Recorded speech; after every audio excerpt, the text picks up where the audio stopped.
All right, so it's time to kick this thing off. We are going to start a really cool, well, I think it's really cool, video series about growing these figs indoors. And it's all inspired by my buddy, Figgy Ed. You should go check out his channel, also known as Crazy Eddie, or at least that's the nickname I've given him. Here's just one taste of Crazy Eddie. It's a Crazy Eddie blowout blitz. I've also affectionately referred to him as Rich Eddie because I think the guy is completely loaded and is willing to do just about anything for anybody. That's why we've got to protect him at all costs. He is a national treasure and we don't want to take advantage of the poor guy. But in all sincerity, Figgy Ed has a great heart. And Crazy Eddie's going nuts with it. He's done really cool things for the fig community by growing indoors, and I get excited every time I watch one of his videos. If you haven't seen him yet, he's got quite the personality. All right, folks, more to come. Bam.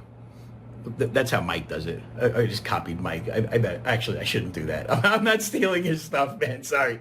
I did want to get this all on one take, though. So, I don't know. I guess I'll do a little bit of video editing. Go check out his channel. Put a link in the description below.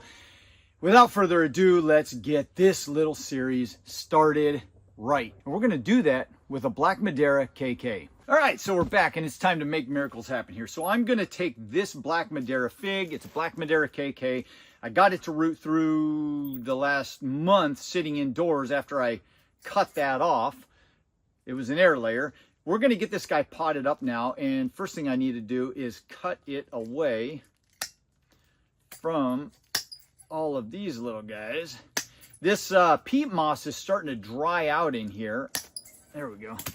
And so I need to get it up potted. I need to water it in. Now I'm a little nervous about that because every time you start watering figs too much, you know how these young figs can be. They just get temperamental. But I'm going to get this plastic off of here. Let's see if I can show you that. And there it is. All right, we got it off. Look at that. Let me get a little closer. Get a little closer. Name that commercial. So we've got roots. All right, this is my fir bark, and I want to use some of this mixed with potting soil because it's real light and airy, and water drains through it really easily, and I don't have any perlite right now. So I'm going to use that. We're just going to put a little bit in this pot here. But it's so dried out from the summer, it still needs to get a lot more moist. So I'm just kind of skimming the surface to get a little bit of that in there. All right, let's get this in here. This is my little tote full of potting soil. And I actually need to get another bag and fill some more in here, but we're going to mix some potting soil into there. And there's some perlite in that, so that'll help it drain. I just don't want it to be too heavy and too wet down in there. And that's why we're kind of trying to mix it with a lot of light ingredients. And actually, to tell you the truth, I was watching one of Figgy Ed's videos, and he mentioned this, that with the indoor figs, you really want to make sure there's plenty of aeration in that soil because they don't like the heavy soils. And so that's actually what prompted me to make sure I don't put too heavy a soil down in there. We're going to use this pot first.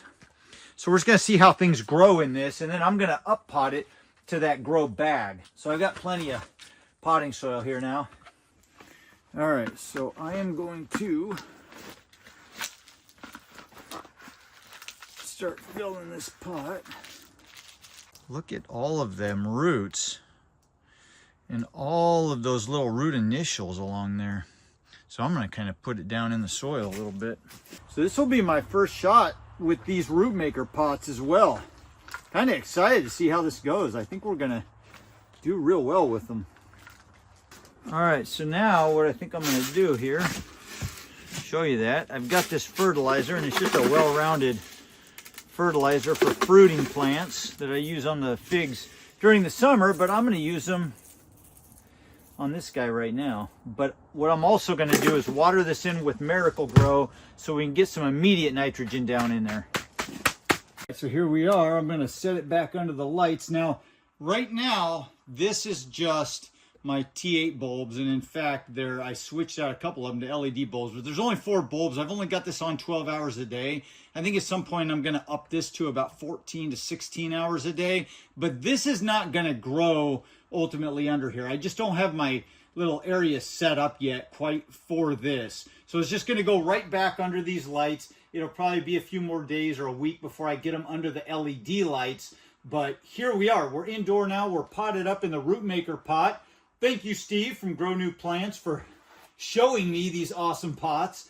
And we're just going to see how this guy does. Another thing I wanted to show you is what I do for fruit flies, and it's these guys. So I've been doing this for probably like 7-8 years now, but they're called mosquito bits, and it's just these little granules in there. This one jar has lasted me all that time. I bought it years ago, and you can see I've got it sprinkled on my tomatoes there. And it's a biologic. It releases some type of a bacteria, I think it is, into the soil that doesn't harm the plant at all, but it kills mosquito larvae, fruit fly larvae, and it just keeps the soil fairly cleaned up from any larvae of those kinds of bugs. But that goes a long way in helping to prevent those fruit flies, the dreaded fruit flies that we hate, and that go in there and eat the roots. The other thing I do is just these little yellow sticky pads, and you can see I've got fruit flies all over them. As I do more and more of this stuff, I find that there's not as many flies on there, and I don't have to change these out as often. But you got to pay attention to that, and you got to do what you can to keep good control over these pests. You don't want them getting out of control, because if they do get out of control, then you're in a world of hurt. The best thing you can do when you're starting a project like this is to start clean. You don't want aphids. You want to look over your young, small, healthy plants, and if you see one single aphid, boom, you pull it off of there before you've got a plant with tons of leaves all over it, because it's so much easier to get things under control and in a very healthy state from a young spot, a small plant, like this tomato plant. If I saw an aphid on there, I don't let it go. Boom, I will get rid of that aphid immediately, because I can contain it. And then once all the bugs are under control and contained, and that thing gets big and healthy, you're not going to be able to look at 1,000 leaves. And so you'll want to get these problems under control early on in your grow, and you'll have a much happier, more successful grow down the road. So all I do here is I just sprinkle a little bit of this on the soil before I water in the plants, because you want these to get moist and water in. And then I've got my Miracle Grow solution here, and I'm just going to water this in real well. It's not cold. This is just room temperature water, because I don't want to shock this plant at all. I'll water it in real good. And we can already see it dripping out from those holes on the side. So that is going to be something to consider with these root pruning pots, is the water can drip out of the sides as well. But the advantage is going to be, I think, pretty astounding. So we'll see where we go from there. So now I'm just going to leave this thing alone. I've watered it thoroughly. I'm not going to do anything else to it. It's just going to sit in there and hopefully continue to grow beautifully. You always worry about these young figs after you water them. You want them to start taking off and growing real well again.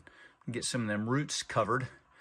So we'll keep an eye on it, real close eye, make sure everything's good to go, and see how we do with this guy. The last thing I'm going to do here is label this little guy, because you always want to label your plants, so you don't ever want to forget what you've got going on. But there it is, Black Madeira KK. Let's give this guy a little chance to grow and see where it goes. All right, so we'll end this one here. We'll give that guy a little bit of time to grow and see where it goes. I think it's going to be a lot of fun. I'm excited to see that Black Madeira KK grow in there, because I've been growing Black Madeira KK here on this property for like 7 years or something like that, 8 years. I don't even remember the number. And I've gotten one ripe Black Madeira fig, and it probably could have been even riper. I'm excited to see if I can get these things to ripen indoors, just like Figgy Ed does, with just as much sweetness and goodness in its flavor as he does, with LED lights inside.